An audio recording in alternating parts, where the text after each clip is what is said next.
Hablemos de... Bienvenidos amigos televidentes. Nuevamente estamos con el programa hablando de cultura, deportes, artesanías, de todo lo que nos incumbe en una sociedad como es Otavalo. En esta tarde tenemos a un invitado muy especial en Otavalo, el licenciado Ramiro Velasco Dávila, un ciudadano que viene dando que hacer en el trayecto de su vida, tanto profesional, artística, literaria. Vamos a conocer lo que es Ramiro Velasco Dávila. Bienvenidos amigos a Hablando de. Estamos con nuestro invitado especial, el licenciado Ramiro Velasco Dávila. Queremos darle la bienvenida a Ramirito. Le voy a tratarle con ese cariño de siempre, porque así nos han enseñado la costumbre de nuestros padres, la familiaridad que hemos tenido desde muy jóvenes. Usted indudablemente ya una persona profesional, pero esta es la oportunidad que tengo yo para hablar con Ramiro Velasco Dávila. Buenas tardes. Muchas gracias, Julio. Buenas tardes a todos. La verdad es que me siento honrado por haber sido invitado a este programa hablando en el sentido de que le tomen en cuenta para hablar, en este caso, de asuntos de carácter personal. Es muy agradable y poder, digamos, expresar a la ciudadanía un saludo en primer lugar, y sí vale la pena a ratitos contar a Otavalo, contar a la región de lo que uno hace a veces cotidianamente en la vida, para que desmitificar, Julio, este asunto de que es el licenciado. No, yo soy Ramiro Velasco, y lógicamente el título lo que me ha servido es para poder desempeñarme en funciones, pero más allá de aquello, soy la persona, el otavaleño, digamos, de la vida cotidiana, nada más, Julio. Bueno, ¿quiénes fueron sus padres, Ramirito? ¿Cómo estaba conformado ese grupo familiar? Bueno, quisiera un poquito más, irme un poquito más atrás primero, hablar, bueno, de parte de mi papá no tengo muchos antecesores. Mi abuela, a la que no le conocí, Roselena Velasco, pero por parte de mi familia Dávila, ¿no? Somos de una descendencia, de una familia muy tradicional. Muchos quizás no nos identifican, pero nosotros somos los pilicos, ¿no? Sí, todo un tronco, claro. Aquello que permitía, el sobrenombre que permitía identificar más a la gente, en el sentido de que, de qué familia es tal familia, pero bueno, de qué tronco. No sabía qué decir uno exactamente el tronco, pero por el apodo, por el sobrenombre. Entonces, en estos casos, Ramirito, ¿qué es lo que pasaba antes? Estábamos conformados en una ciudad, en un sentido poblacional muy pequeño, muy amigable, muy vecindario y de familiaridad. Entonces, eso es lo que nos ha llevado a nosotros a podernos conocer con intimidad y tratarnos como, no por los nombres, sino muchas veces por los sobrenombres, que somos más conocidos. Es indiscutible, se ha ido perdiendo aquello, porque la ciudad ha crecido muchísimo. Tenemos mucha migración desde y hacia Otavalo, y mucha gente que ha venido está, sin creerlo, desarraigada, no tiene, digamos, la historia, no tiene las raíces que determinen esa vinculación profunda con el Otavalo que nosotros no tenemos.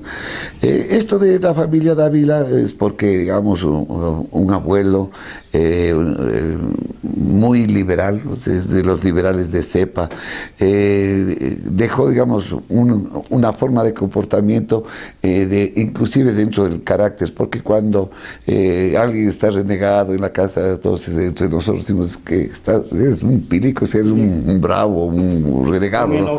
Entonces mi abuelo Alejandro, mi abuela, digamos, Zoila, y luego mis tíos y mi mamá, la familia Dávila. Mi mamá Zoila Dávila y mi papá Alfredo Velasco. Mi papá, digamos, durante muchos años fue, como en esa época, un artesano, porque eso era lo que se tenía. Eran carpinteros, sastres, peluqueros, eran ojalateros, herreros, todas esas profesiones. Y mi papá era zapatero.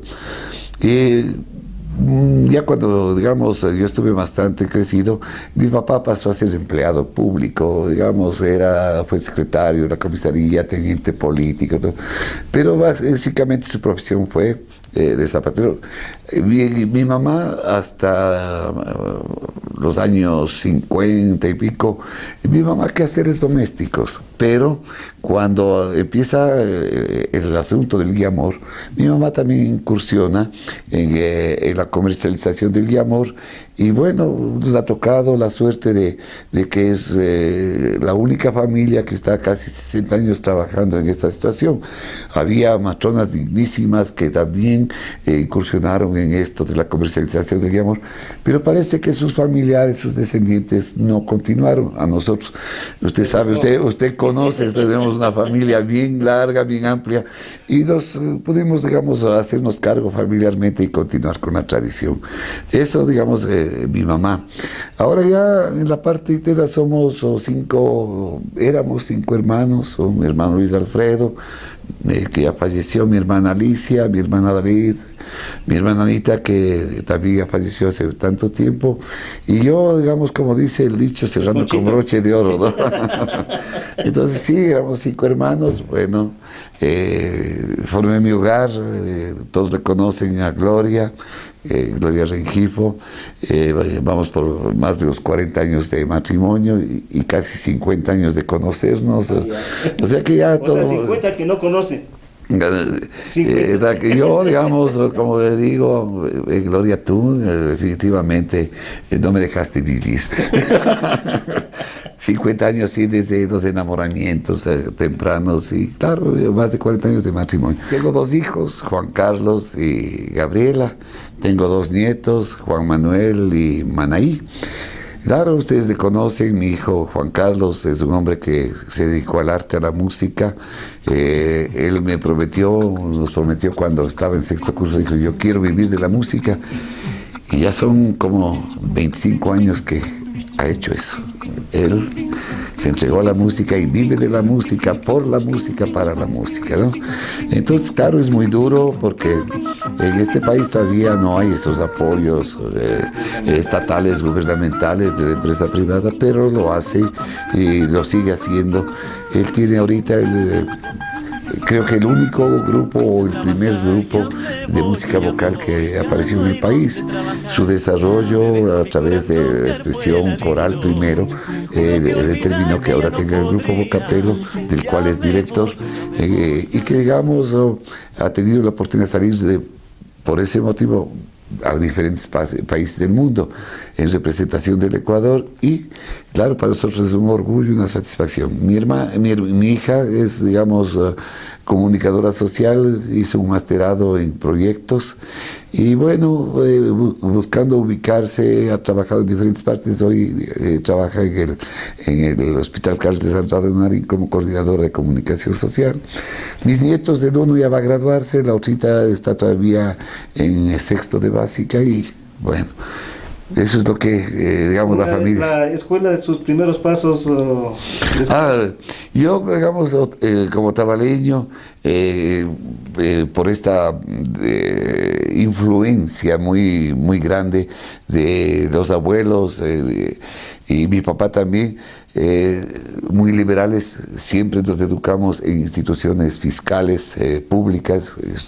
Yo estuve en la escuela 10 de agosto, luego pasé al Colegio Tabalo, ahí me gradué, y luego obtuve el título en la Universidad Central del Ecuador. Digamos, esa es más o menos la trayectoria. Entonces, claro, obedeciendo a una cuestión bastante ideológica. Mi papá también era liberal de cepa, y claro, entonces ellos, no, pues en la escuela fiscal, en la revolución de Alfaro, ellos han terminado la laicidad de la educación. Entonces siempre estuve vinculado a instituciones de carácter siempre laico. Hubo una disciplina que lo lleva hasta ahora. Sí, digamos, los valores con los que nos inculcaron, así en la actualidad está reñido con una cantidad de derechos que están en el Código de la Niñez, en leyes, en reglamentos, pero fueron muy estrictos con nosotros. Creo que su hogar también debe haber sido así, porque los valores con los que nos educaban fueron muy rectos, digamos, muy, digamos, a cumplidas a rajatabla. Pero esto nos ha servido. Hoy parece que hay mucha liberalidad y las situaciones de la sociedad han ido cambiando. De tal manera que, bueno, la formación, que los derechos de los niños y todo lo demás, de repente una jalada de orejas, un pequeño correazo, creo que sí nos hizo bien. Sí nos hizo bien. Ahora no, ahora los derechos ya no hay como ni siquiera mirarlos, ni mirarlos un poquito porque ya están quejándose. Unas anécdotas de quiénes fueron sus compañeros en la escuela, en el colegio. Saque, bueno, de la escuela, me acuerdo, un compañero Quincher, un compañero Ponce, bueno, de mi gran amigo y familiar César Guerra, ¿no? En el colegio, en cambio, ya fue un poco más experimentado el asunto, porque como era mixto, pues, el Otavalo y... luego, digamos, en el año 61 o 62 es que se suprime la presencia de las mujeres en el Otavalo, y toda la vida fue mixto. Claro, era entre unos 400 alumnos, un 10% de mujeres, ¿no? Pero era mixto. Entonces ahí, claro, Margarita León, Marianita Pinto, Nancy Proaño, Inés Gómez, Fabián Plazas, Abraham Rosales, Wilfrido Jaramillo, una cantidad Entonces se fue, digamos, creciendo, y en el transcurso se van quedando unos y nos vamos juntando con otros, ¿sí? Se va cambiando de amigos. Sí, digamos, entre los compañeros que nos graduamos juntos estaba Henry Reynoso, Nelson Armas, Germánico Parreño, Wilfrido Jaramillo, el compañero Parreño, dos hermanos Hunda, el señor Pastor, bueno, todo. Abraham Rosales, César Guerra, César Cáceres, ¿no? Y la única compañera que se graduó con nosotros, una compañerita llegó hasta sexto curso, Martita Bracero, porque él es Bracero. Había un señor Bracero que tenía un localcito que vendía helados ahí en el parque. Que es la familia de la Torre. Exactamente, por ahí. Entonces, hija del señor Bracero, Martita Bracero. Entonces, es la única que se graduó, porque el resto fueron al normal, otras fueron a terminar sus estudios en Quito. Entonces, porque... ¿No hubo en ese momento algunas relaciones que les haya llevado a compromisos ya reales? De matrimonio, tal vez. Sabe que, no sé si usted lo leyó el libro, ¿no? Era muy difícil tener una enamorada dentro de la institución educativa. Entonces ahí, digamos, no era factible, ¿no? Podía gustarnos a cualquier compañera, todo, pero había que abstenerse porque... O sea, era como estar en un convento. No tanto eso, sino que, digamos, como la sociedad estaba estructurada de esa manera, primero las autoridades, la inspectora general y el inspector general, porque había dos, y el rector y los profesores también. Entonces, y lo que primero se comunicaba era a los papás de los interesados y de las interesadas o de los involucrados. Y inesperadamente se abrió la puerta del curso y a mi amigo, sí, como decía, en la yunta, mi amigo íntimo, llamaron al rectorado, no sabíamos por qué, ¿no? Entonces, cuando salió de ahí, nosotros muy preocupados, como a las 3, 4 horas salió del rectorado, pero era hecho trapo, ¿sí? Él no reaccionaba. Cuando ya después reaccionó, nos contó que habían descubierto que él tenía una enamorada en unos cursos inferiores y que entonces el rector lo que hizo es, digamos, pegarle una reconvención, pero aniquilar. Entonces, como yo andaba en la misma situación, dije, bueno, yo voy a prepararme para que no me sorprenda el señor rector y yo voy a entrar, digamos, con mi discurso a defender el amor como el elemento más sustancial de la humanidad, como el sentimiento más puro, que, bueno, me preparé con un discurso extraordinario. En verdad, pocos días después ser Velasco del rectorado. Entonces yo iba repasando todo lo que iba a decirle, ¿no? Entonces llega a la puerta, entonces dice, ¿tú eres Velasco? Sí, señor rector. Entonces entra, siéntate. Y me tuvo sentado unos cuantos minutos sin dirigirme la palabra mientras él escribía. Eso ya me puso muy nervioso, ¿no? Entonces, incomodidad. No, y ahora, ¿qué será? Total es que me da un papel y me dice, escribe lo que te voy a dictar. Entonces empieza a dictarme unas palabras de difícil ortografía, ¿no? Y en el colegio todavía no habíamos captado la esencia de la ortografía. Entonces ya después de un montón, digamos, un sartal de palabras, entonces coge y empieza. Entonces dice, ¿y con esta ortografía te metes a tener enamorada? ¿Qué argumento? Se acabó. Se acabó. Se acabó. Igual, ¿cuántas? 2 horas, 3 horas ahí de una reconvención. Y entonces, claro, era esto de que el enamoramiento, que digamos que primero hay que pensar en lo que es, digamos, los estudios, tu futuro. Bueno, entonces es una anécdota, pero increíble, ¿no? Eso demuestra cómo eran las situaciones en la institución, ¿no? Es decir, claro, pues preferible era buscar una enamorada de otra institución, Julio. Así le guste una de las compañeras. No, no había cómo. Y en el plano, hemos hablado en el plano sentimental. Hablemos qué afectividad tenía usted para el deporte. No fui un deportista así destacado. A veces tenemos la vocación, pero no tenemos las aptitudes específicas. Entonces, jugué fútbol, ¿no? Jugué vóley, un poquito más fui, digamos, vinculado al básquet. Creo que en el básquet tuve mejor oportunidad de desarrollarme. Sí, digamos, ser parte de la selección del colegio. Cuando fui a la universidad me vinculé al atletismo. Entrené unos meses, pero era demasiado estudio, trabajo y deporte. Me empezó a afectar a la salud y el médico me prohibió, me dijo que escogiera.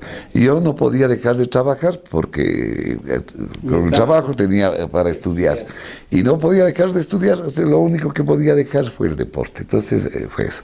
Pero en cambio después, Julio, cuando ya vine acá a Otavalo, circunstancias especiales hicieron que yo me vincule con el deporte de la República del Ecuador. Ramirito, estamos hablando ya en la etapa del colegio a la universidad. Cuando usted fue a la universidad a escoger su carrera, ¿le nació a usted estudiar para maestro? No había yo pensado ser profesor. Mi sueño era ser ingeniero o arquitecto, pero mis papás no tenían los medios económicos para sustentarme, entonces yo tenía que conseguir trabajo. Pero cuando conseguí trabajo, yo lo que tenía que andar preguntando primero en las facultades era qué horario. Entonces, ingeniería, la Politécnica, que me encantaba, la Central, los horarios eran completos, de 7 a 1, de 3 a 5, entonces es imposible estudiar eso. Entonces descubrí que había 2 opciones, podía estudiar economía o estudiar, digamos, para profesor de física y matemática. Economía nunca me gustó, pero la vinculación con la física y la matemática fue mi papaya. Lógicamente, Julio, que uno tiene que aceptar las posibilidades que le da la vida y con entereza, con decisión, con fuerza, darle la cara. Julio, darle la cara en el sentido de que, bueno, dije, yo voy a vivir de esto y tengo que tratar de ser lo mejor. Y me preparé desde el punto de vista anímico, de la vocación y digamos, del sentimiento profundo para ser profesor. No creo que lo he hecho mal, digamos, porque asumí ese reto como parte fundamental de la vida. Ramirito, estamos llegando, y amigos televidentes, a la primera parte. Vamos a tomarnos un receso para los anuncios de nuestros auspiciantes. Nos vemos. Date el gusto de alcanzar tus metas con orgullo y dignidad por el progreso del país y la comunidad. Con crédito para tus sueños, con respaldo y facilidad, con confianza en todo momento, con garantía y seguridad. Gracias, Gracias, Pilagüintío. Gracias, Pilagüintío. Gracias, Pilagüintío. Tu cooperativa, Pilagüintío Limitada. Tu cooperativa. En Otavalo, el Ejecutivo, lo mejor en ropa formal para damas, caballeros y niños. La elegancia y el buen gusto en El Ejecutivo. Camisas de marca Rex, Manhattan, John Henry, Van Shoes, El, Dino Roll. Pantalones de casimir y gabardina. Corbatas con una variedad y gama de colores. Calzado casual y cómodo. Ternos, abrigos y trajes formales. Elaborados a su medida y en telas importadas. El Ejecutivo, en la calle Roca y Colón esquina. Visítenos.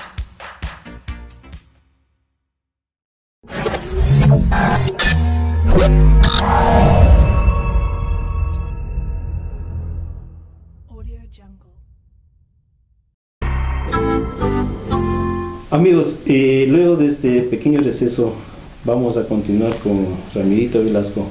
Comenzamos a hablar de sus anécdotas, comenzamos desde el colegio, vamos ya a la universidad y aquí nos viene el plato duro, el plato fuerte como se dice vulgarmente. Ramirito, luego de terminar sus estudios en el colegio fue a la universidad. Estamos en que por las situaciones de hogar, circunstancias de que a todos nos ha pasado eso, de que nuestros padres por su capacidad económica no tuvieron todo.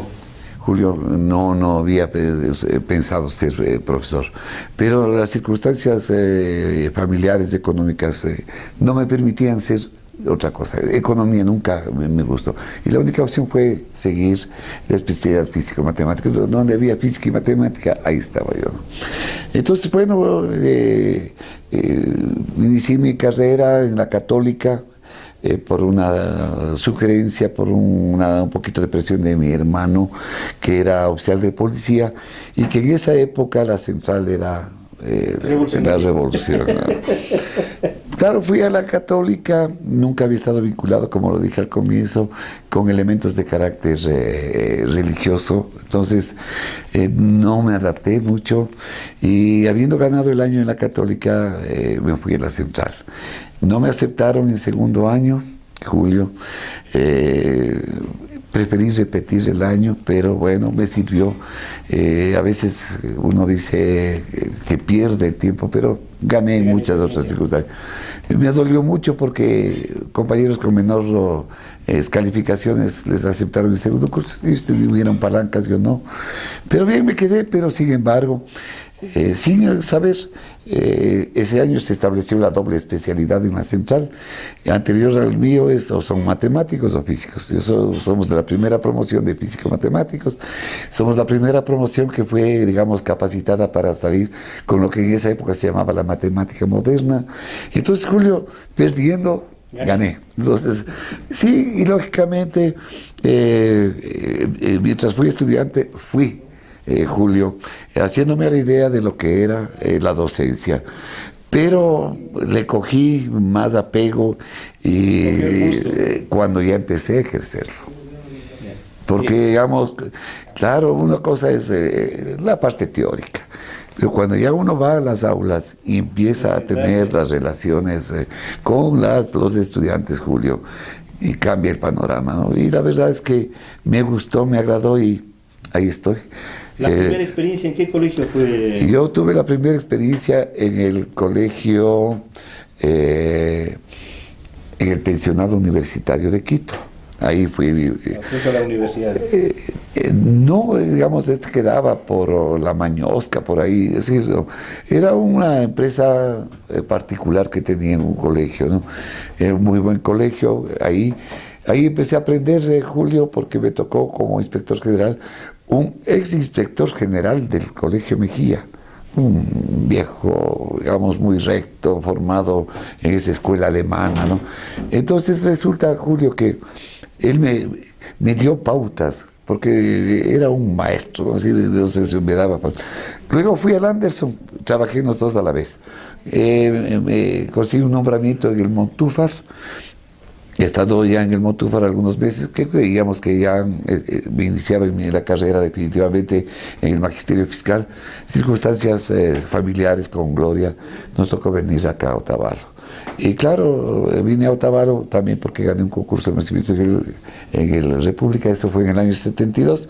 Si ahorita cumplí 40 años de trabajar en la República del Ecuador. Estando usted en la universidad, ¿usted contrajo ya matrimonio con doña Glorita?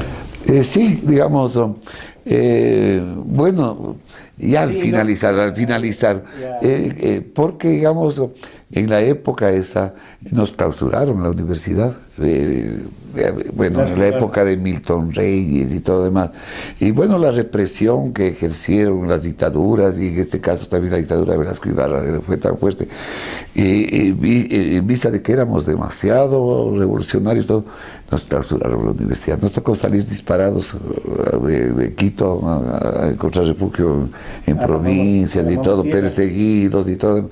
Entonces, Julio, en ese lapso, digamos, sí, que ya, digamos, adquiero el compromiso ya muy serio con Gloria, sí, me gradué, pero inmediatamente me casé, sí, ¿no? Pero Gloria todavía era estudiante. Entonces ella sí, digamos, tiempo después terminó la universidad. Entonces, O sea que le tocaba hacer los viajes a usted de fin de semana a Quito y en vez de que venga. sí, claro. Bueno, Gloria también estuvo al finalizar, pero todo su tesis, su examen de grado, todo lo que requiere, digamos, hablar con los lectores de las tesis, bueno, todo eso teníamos que viajar continuamente a Quito. Ya en su época de maestro del colegio, en ese tiempo Colegio República del Ecuador, uno de los que tiene hasta ahora su buen prestigio provincial, cantonal indudablemente, ¿cuáles fueron sus compañeros? ¿Cómo fue su llegada acá a Otavalo?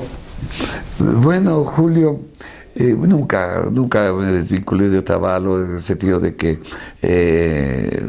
la añoranza de la Pachamama siempre fue tan fuerte que apenas podíamos veníamos.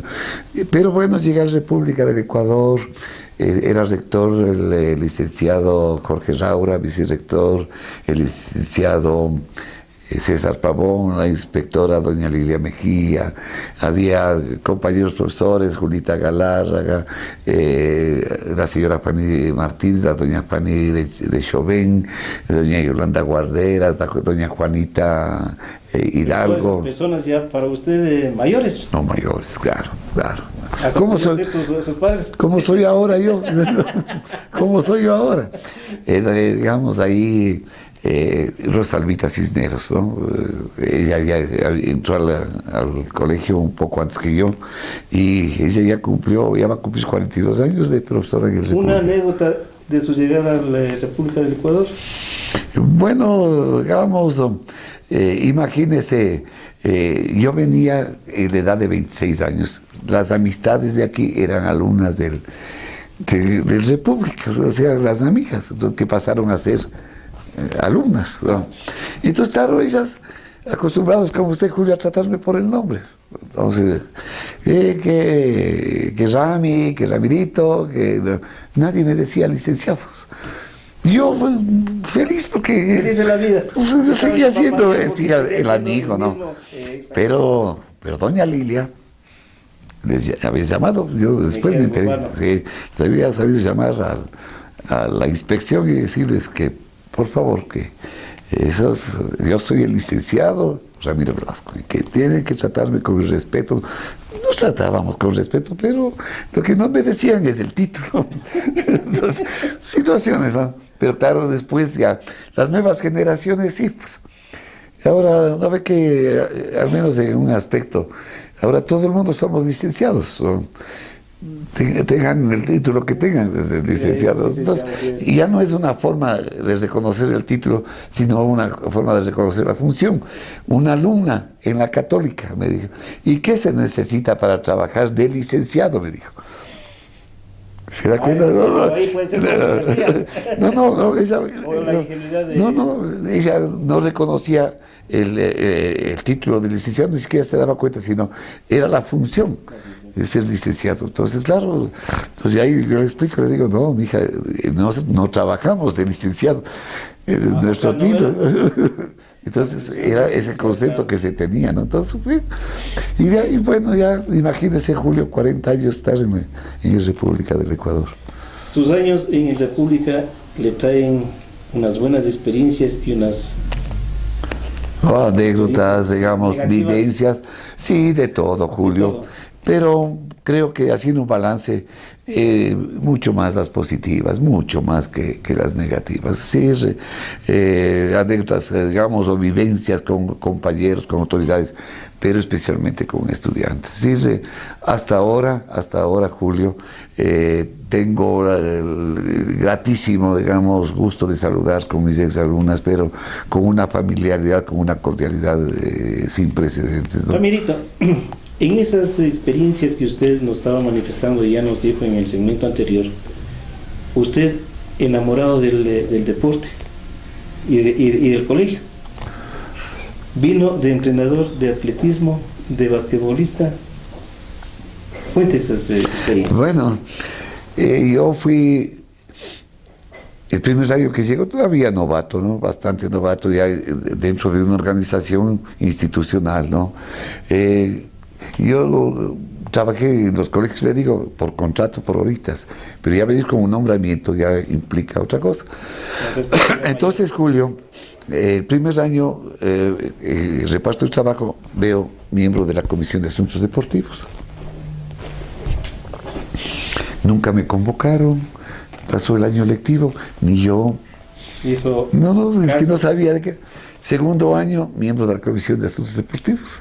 Y en el año 74. Bien. Entonces, Julio, un día me llaman y me mandan a una comisión a Ibarra, ¿no? Y digo, bueno, a una reunión deportiva, porque no podía ir ni el rector ni el vicerrector. Entonces me dicen, le digo, ¿qué tengo que ir a decir? Que el República no participa en nada. Me fui. Julio, fue una de las... Pero esas anécdotas que hay que cogerle por el lado positivo, ¿no? Fui y se dio una reunión increíble.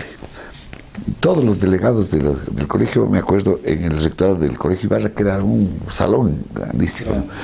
Y yo pensé que iban a decir, bueno, a ver, que el colegio tal, ¿en qué va a participar? Entonces, esto, no. No, deciden hablar por deporte. Entonces me tocó pararme 7 veces a decir el República no. No participa. A ver, República Básquet, no. La otra vuelta. En atletismo, no. En tenis de mesa, no. En ajedrez, no. En natación, me moría de la vergüenza. Entonces vine, pero echando chispas. Vine a reclamar al rector y al vicerrector. Y claro, el rector, la única profesora de educación física en esa época era doña Juanita Hidalgo. Muy buena profesora, pero ella no tenía especialidad con respecto al básquet, al atletismo. Ella era muy buena para, digamos, las bastoneras, o era muy buena para las revistas de gimnasias que se acostumbraban en esa época. Muy bien, ¿no? Es decir, una excelente profesora. Pero yo empecé a presionar. Entonces, bueno, dijeron que no tenía para pagar entrenadores y todo lo demás. Y yo, presiona. Entonces, un poco como para desembarazarse, ¿por qué no se hace cargo usted, no? Decir, bueno, si tanto molesta... Ahí les detalles. Claro, entonces, ahí fue. Y comencé. Dije, me hago cargo. Claro, me preparé y todo lo demás. Y bueno, y salimos y lógicamente ya después ya llegó Guacho Barreno. Entonces ya Guacho Barreno, ya él sí, digamos, más vinculado a la cuestión deportiva. Yo, digamos, seguí con el atletismo, Guacho Barreno en el básquet, y bueno, pero ya fui, ya lógicamente yo empecé, pero nunca dejé de estar vinculado al deporte. Fui el primer entrenador de atletismo, el primer entrenador de básquet. Era un colegio en el año 72, que tenía ya alrededor de unas 500 alumnas, ¿no? pero nunca había participado en ningún evento de carácter deportivo intercantonal y provincial. Entonces yo metí, pude que como, que Otavalo, que siempre ha tenido el deporte femenino, entonces me hicieron cargo. El primer año fui vicecampeón provincial en atletismo, el segundo año fui campeón, porque tenía bases, a más de eso. Los amigos, me acuerdo, Paco Páez, fui a pedirle que me instruyera, Neptali Mena, Lucho Echeverría, entonces me fui formando. Y claro que con el estímulo del vicecampeón en la primera vez que fuimos a competir. Al siguiente año fui campeón provincial con las alumnas y como vieron los resultados también dijeron, entonces hágase cargo del básquet. Siempre con el deporte de la República del Ecuador. Hasta ahora. Entonces las chicas, como me dicen ahora, que se sienten muy respaldadas ahora desde el rectorado, ¿no? Digamos, que les brindo todo el apoyo posible a las chicas deportistas. No he incursionado en otros deportes, pero he incursionado en otros ámbitos. Digamos, he formado grupos de teatro, he formado grupos de música, gané, digamos, dirigiendo yo sin saber tocar nada, pero... ¿No sabe tocar? Nada. No creo, no. Ramirito. Bueno, tocar sí, entonar es lo que no puedo. Ya. Entonces, Julio, gané un concurso provincial de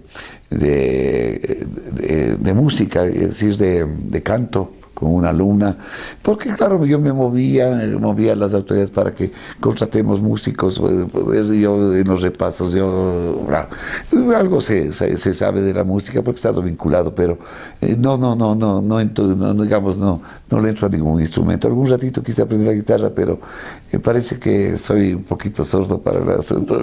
Ya sabía tocar las notas, pero no sabía qué rato cambiar a qué nota ni qué cosa. Dice que no es escritor, que solamente es un aprendiz y no sé si decirle escritor, relator, anecdótico, pero que lleva las de escribir, que parece que eso se ha transmitido por Glorita. Todo. La influencia, digamos, de Glory como digamos, profesora de lenguaje y literatura. Nosotros teníamos nuestros amigos y todo, y uno de los temas de conversación era la política y el otro el arte y la literatura. Entonces leíamos, nos facilitábamos libros y empecé, y bueno, yo soy un lector bastante asiduo, bastante empedernido, y cuando uno lee, yo empezaba a pensar, digo, pero nosotros también hemos vivido esto, yo tengo tales recuerdos, tales anécdotas, y así me nació ¿qué le digo? Esta inclinación por escribir, sin jamás pretender ser un escritor, ¿no? Pero lógicamente cuando uno entra en este oficio, sí, Julio, empieza a adiestrarse, como en todas las cosas. El primer libro me costó, pero mucho trabajo. Para escribir uno de los cuentos, 6, 7 borradores. Pero cuando escribí el segundo, bueno, pero también ya la modernización, usted ya en la computadora, ya entonces ya puede, si no, acá ya está escrito, ya no podía borrar, ya tenía que volver a hacer otro y otro. Sí, pero uno tiene que estar metido en el hecho de escribir, Julio, porque a veces las demás actividades le impiden concentrarse. Julio, imagínese, los escritores, es el oficio de ellos escribir. Ellos escriben a diario y todo lo demás. Uno no. Y hay ratos que uno se sienta porque ya tiene una idea, pero no se plasma, digamos, lo que usted quiere decir, y no queda satisfecho. Entonces, en estos casos hay que dejar un poquito de lado y tener el tiempo y la concentración. Esta vinculación profunda con el arte, a ratitos también borroneaba algo de pintura. Ahí hay un cuadrito hecho, le digo, a rapidógrafo. Tengo unos por acá, pero no es, digamos, sino es un desfogue, ¿no? La música. Desestresamiento de todas las actividades. Sí, digamos, y luego, lógicamente, escribí. Y yo no escribía ni una línea. ¿En la cárcel de amor? Ni una línea. pero la lectura y todo me ayudó. Y lógicamente el haberme arriesgado, como una vez le dije a Glorino, y si vas a publicar un libro, sí, pero claro, como no había escrito, y bueno, ¿qué libro irá a ser? Pues no, lógicamente mi mujer tenía dudas porque decía más de eso. Dije, verás, y yo me someto al escarnio público. Sí, la gente le gusta bien, si no, si me hablan, bueno, pero ya. Pero me parece egoísta que yo escriba, que tenga mis escritos y desguardadito acá, ¿no? Así, no, dije, ya. Entonces surgió el primer libro, tuve el apoyo de amigos, de personas que... Casi el primer libro es un libro artesanal. Casi. Con los amigos, con los compañeros de La Hormiga íbamos a hacer, digamos, a todo lo que tenía que ver con la edición del libro, a poner la pega para pegar la pasta, es decir, casi un libro artesanal. Entonces, bueno, mira, ¿qué titulaba el primer libro? Los avisos y otras narraciones, ¿no? Anécdotas de Otavalo, anécdotas particulares, ¿no? El otro sí, ya La Pisada, el primer libro tiene 7 cuentos, el otro también tiene 7 cuentos, entonces en La Pisada ya tuve un poco más de oficio y creo que, digamos, ya el desarrollo tiene un poquito más de estructura y claro, me ha ido dando esa posibilidad. Y este tercero, que digamos es una recopilación de escritos para periódicos, para revistas y para presentaciones que he hecho en diferentes oportunidades. Un libro de Juan Ruales, el libro de Galo Santillán, la exposición de pintura de Margarita Guevara. Entonces, eso es el recopilado y como lo dije, Julio, en la presentación del libro, esto me ha servido más que como fin del libro, como terminación de un libro, como inicio de la necesidad que tengo de escribir, porque me he ido acordando de cosas de Otavalo y creo que es mi deber escribir para que quede por lo menos el testimonio. Se conozca la historia de Otavalo. Pero la historia de la cotidianidad, Julio. Eso le iba a decir. O sea, no es una historia literaria, sino es una historia de vivencia de lo que fue Otavalo y lo que debe ser a futuro. Julio, la historia oficial, la historia, digamos, académica, lo harán los historiadores, digamos, escribirán sobre los grandes prohombres, las grandes gestas. Por ideología, yo siempre he tratado de rescatar lo popular, digamos, lo cotidiano, lo del barrio, ¿no? Personajes que dieron identidad a Otavalo, pero que definitivamente no han sido los de las grandes gestas. Pero yo creo que ese es mi deber, digamos, dejar ese testimonio a Otavalo con respecto a esas personas. Estoy hablando de ciertos personajes en la Otavalinidade's. Hay, de que yo recuerdo, de 2 personajes aquí en Otavalo. El uno del señor que tenía su taller en la esquina que ahora es el parqueadero público, el señor Rafael Tuapanta. Exactamente. Señor Tuapanta. Y de lo que conocí también con algún familiar mío, de las habilidades que tenía en disfrazarse. Con Alfonsito Chávez. Con Alfonsito Chávez. Cuéntenos algo de eso que a usted le encanta primero. Había las pelotitas de caucho, las pelotitas, unas pelotitas de viento, sí, de viento, que teníamos que ir a pedir en una fábrica San Miguel que nos regalen guaype, porque le forrábamos así, le amarrábamos para que tenga más peso, ¿no? Entonces ya jugábamos, pero aparecieron los balones, ¿no? Y ya fueron accesibles a comprar, pero los balones eran con los bleris, claro, con esa boquilla y... Entonces, la única parte donde había bomba para inflar era donde el señor Tuapanta. Entonces, claro, continuamente íbamos a inflar los balones y ahí empiezo yo a fijarme en lo que el señor Tuapanta hacía. Él era mecánico dental, era odontólogo, empírico, por favor, ¿no? Él, digamos, hacía joyas, ¿no? Hacía joyas, él hacía, digamos, un inventor, él tenía linternas de carrizo. Claro, con las pilas y todo, pero, o sea, el cuerpo de la linterna era, lo del foco y todo era, ¿no? Pero linternas de carrizo y tenía caretas, tenía máscaras, ¿no? Y claro, peluquero. Entonces yo empecé a admirarle y todo, y una vez que fui, renegaba, ¿no? Ya era medio conocido porque vivía a la vueltita nomás. Entonces me dice, esto es del municipio, ¿qué creerá que yo me voy a quedar así? La energía eléctrica era municipal y creo que no había pagado algunos meses del consumo y le cortaron. Entonces le cortaron, en esas épocas, tiendas oscuras. Todo. Ay, venga mañana, me dijo. Venga mañana para poder mostrarle cómo yo hago luz. El otro día yo, en efecto, era un botellón, ¿no? Y adentro pedazos de carbón, pedazos de cobre, no sé qué otras cosas, y metido 2 alambres, y salía poco. Luz. Claro, para mí eso fue mágico, mágico. Si no, salís de una botella, claro, con el tiempo uno descubre que era una pila seca, ¿no? Pero magia. Hasta ahí le entró a usted, fue uno de sus inicios para seguir hasta la física. Sí, digamos, esa inclinación. Y me dijo que él sabía 8 maneras de hacer, de luz, ¿no? Claro, eran 8 maneras de pilas secas, ¿no? Pero eso sí, nunca me quiso enseñar, nunca. Yo ya empecé a hacer así, lo veía señor Tuapanta, había maestrito, decía, pero enséñeme, no.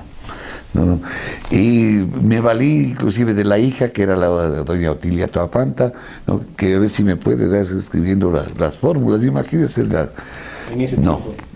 No, entonces él se fue con los secretos, ¿no? Y el señor Rafael Tuapanta. Don Alfonsito Chávez, ¿no? Es una persona muy tranquila, digamos, muy introvertida y todo lo demás, de familia de músicos, también tocaba algunos instrumentos, y era carpintero. Pero era una persona que usted, digamos, durante el año no, pero llegaba el 28 de diciembre y comenzaba. Y comenzaba los disfraces, pero con una calidad extraordinaria, y los remeros. Yo aprendí con él. Él me enseñó a mí. No, y usted sabe a lo que me refiero. Vivimos en carne propia. Eso. Entonces, don Alfonsito Chávez, como carpintero, se hacía sus estructuras, digamos, de madera, ¿no? Inmovibles. Entonces, me acuerdo de una vez que salió de toro, ¿no? Una estructura de toro, y como en esa época, montado ¿cómo se llama? En los toros populares, se ha amarrado el pañuelo aquí, ¿no? Claro, era la estructura, eran unas piernas postizas, pero era un escándalo en el parque, porque a él le encantaba estar. Salía a corretear, ¿no? A todo. Pero alguna mujer que cogía el cacho y alzarle los vestidos. Entonces eran unas carreras, unos escondrijos ahí, toda la cosa. Entonces de ahí, ¿no? Otra vez salió de gallo, salió de elefante, y la anécdota que más me acuerdo, ¿no? En mi casa, que era a unos 30 metros de la casa de él, se celebraba... ¿En Buenos Aires? No, en la calle Sucre, ahí donde es el tía. Ahí. Entonces, mi mamá le hacía un festejo a mi papá el 12 de enero. Una fiesta grande, ¿no? Que lo mantenemos hasta ahora. Ahí el Lucho podrá contarle muchas de las anécdotas. Entonces, mi papá, entraban los invitados y echaba ya la puesta. Y como era yo guabrito, me ponía de portero. Pero eso sí, que nadie que salga, solamente que entren. Entonces, ya abre la puerta. Entonces, como a las 11 de la noche, hijo, los golpes en la puerta, yo miraba así en la oscuridad, no sabía. Entonces, abro. Vengo de pavo, dice. Con ese doble sentido, ¿no? Venía vestido con una estructura de pavo, don Alfonso. Venía de pavo, nadie le había invitado. Entonces, claro, como ya conseguía ir, don Alfonsito. Una fiesta inolvidable, un escándalo, porque tenía, tendía el ala. Y en la fiesta estaban unas familiares solteronas, las vecinas solteronas y todo. andaba persiguiéndoles por toda la sala, por todo el Pablo, pero no sabía quién era. No, sí, que todo el mundo le conocía. ¿No? O sea, entonces, esta es la anécdota. Entonces, bueno, a las 7 de la mañana ya mi papá ya permitía que se vayan los invitados. Sale don Alfonsito Chávez de vestido de pavo, dijo, porque con eso fue a la fiesta, ¿no? Y le meten preso, dijo. El tío, que era comisario nacional, ¿no? Le mete preso porque estaba disfrazado fuera de temporada. La ley para nosotros. Claro. Es una de las anécdotas. Y otra cosa que era un artista. Salió una vez remedando a los fotógrafos de manga, ¿no? Que vean el parque. Claro, entonces con la cámara y con todo lo demás, ¿no? Y como en esa época la gente salía al parque porque ahí estaban los remedos, los disfraces y todo lo demás. Entonces las gorgas estaban repartidas, ¿no? Entonces las gorgas y las personas decía, señor, dice, ¿cuánto me cobra por tomarle una foto a mi amigo? Entonces 5 sucres. Sacaba unos pedacitos de cartulina negra y con tijera le hacía la silueta, pero del apodo. A ver. O sea, si a uno le decían el conejo, claro, por decir algo, con la fisonomía de él, la foto. Entonces era entonces, aquí está y sí. No, entonces si a mí ahora yo le contrato para el otro y se hacía la plata, ¿sí? Pero era un artista, pues, ¿sí? Imagínate, puedo que dibujara primero, ¿sí? No. Entonces, y también era una fotografía en caricatura, aquel que no te podía hacerle con el apodo, le hacía en caricatura, exagerando los rasgos, un artista. Entonces, ¿cómo no recuperar? Señor, hasta más de los 80 años, la última vez que le vi disfrazado, un poco antes de que se muera, de beata, que teníamos que ayudarle a cruzar las calles porque ya no podía ni caminar, pero remedaba a las beatas. ¿La propia beata? Sí, a las beatas, y así por el estilo, ¿no? Entonces, él me conchavó la primera vez, que sí quería acompañarle. Yo digo, no sé cómo será, tenía 14 años, yo. Y mi amigo César Guerras. Entonces a él le hizo vestir de gringa y yo de cargador, de un guabrito cargador, porque había un tipo que empezaron a llegar en esa época, que andaban visitando las casas para leerles la Biblia, los testigos de Jehová, ¿no? Entonces y andaba con una gringa. Entonces mi pariente era rubio, entonces, y yo era el guambra. Entonces ahí me llevaba por una casa y haciendo la broma y todo. Y sí, aprendí yo ahí. Me enseñó a hacer caretas y todo lo demás. Entonces, de ahí me quedó la afición para el disfraz. Esa es una faceta de Ramiro Velasco Dávila. Vamos a la otra faceta que es la primordial para él en cada septiembre de cada año, el Yamor. El Yamor existía en Otavalo. Como no había ni gaseosas, no había nada de ese tipo, cuando usted tenía una fiesta o una reunión importante en su casa, había que hacer chicha. Por eso hasta ahora se dice, darás las chichas. Pues en la casa nueva, o la gente, digamos, tenía algún festejo, se ponía una ropa nueva, entonces la característica era la chicha. Y lo que se comentaba de la fiesta era la comida y la chicha. Entonces, claro, el Yamor es una bebida de muy difícil elaboración y para fiestas ya grandes, mi mamá hacía el Yamor. Pero nadie comercializaba, era una cuestión, un convite que se hacía, ¿no? Pero cuando ya comenzó la fiesta del Yamor como tal, entonces empezó a comercializarse y entre muchas personas que hacían Yamor en esa época comenzó mi mamá. Empezó y bueno, de a poquito fue manteniendo. Y yo tenía mis vinculaciones, lógicamente, con el negocio de mi mamá, pero no tenía grandes responsabilidades. Entonces yo iba a ayudar, pero no tenía. La que tenía la responsabilidad mayor era mi hermana Anita. Cuando ella enfermó y cuando, digamos, falleció, claro, me tocó vincularme con mis papás y claro, de a poquito fueron pasándome la responsabilidad a mí y claro, sin que yo haya pretendido, me tocó asumir. Sí, me involucré.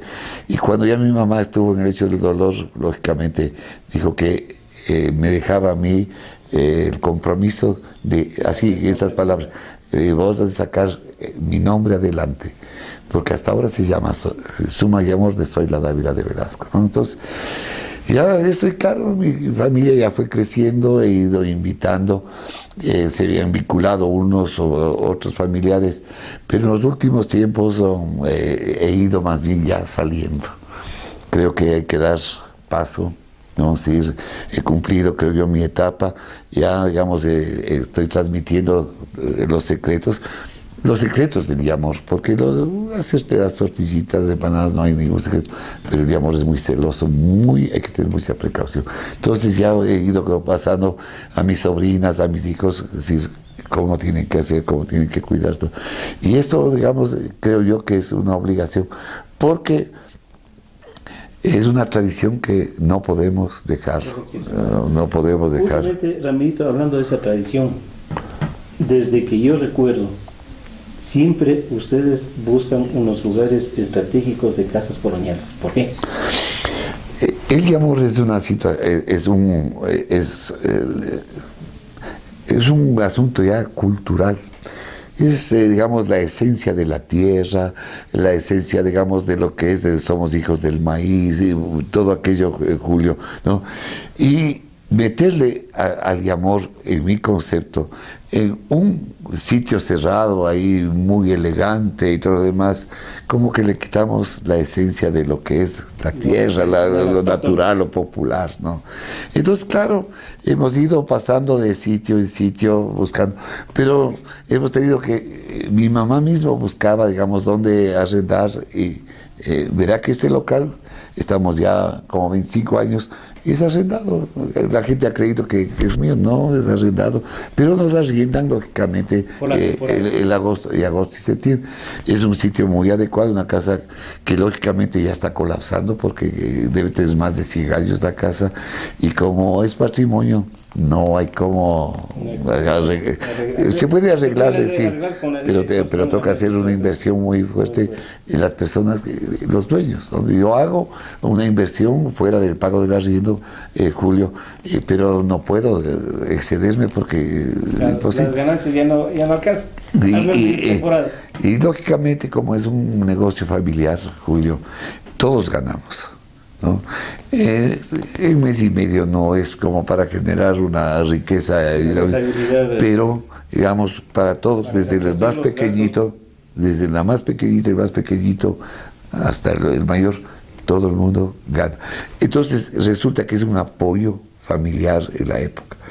Mis sobrinas, digamos, vienen, trabajan y se ganan sus reales, ¿no? Porque de eso se trata, ¿no?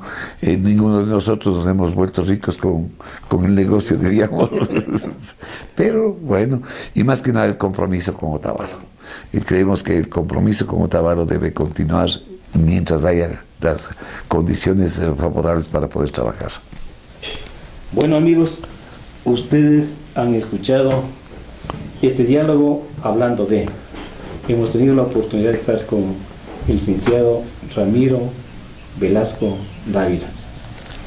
No sin antes darle un agradecimiento eterno, Ramirito, por haber aceptado en su humilde posada. Quiero pedirle un mensaje para la otavaleñidad. Gracias, Julio. Nuevamente reiterando el agradecimiento al medio de comunicación, a usted personalmente, Julio. Un poco el mensaje a este Otavalo actual, este Otavalo que lo siento por parte de las nuevas generaciones muy desarraigado.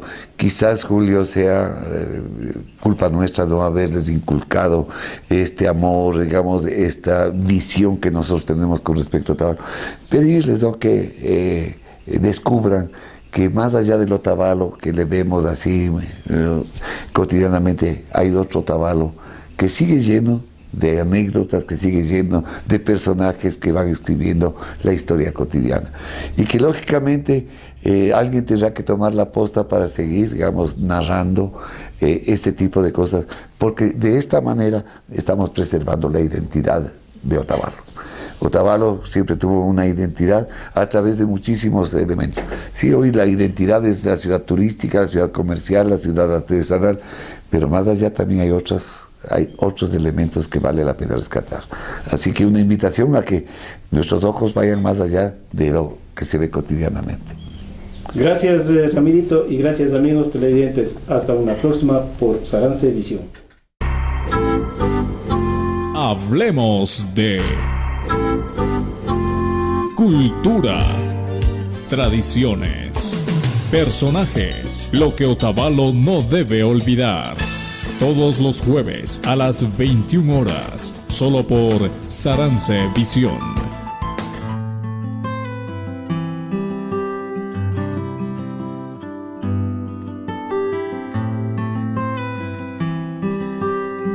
Otavalo ya cuenta con lo mejor en televisión mundial por cable, cine, noticias, deportes, cultura, música, ciencias y programación infantil. Continent TV, 24 horas al día. Continent TV, un cable otavaleño para otavaleños.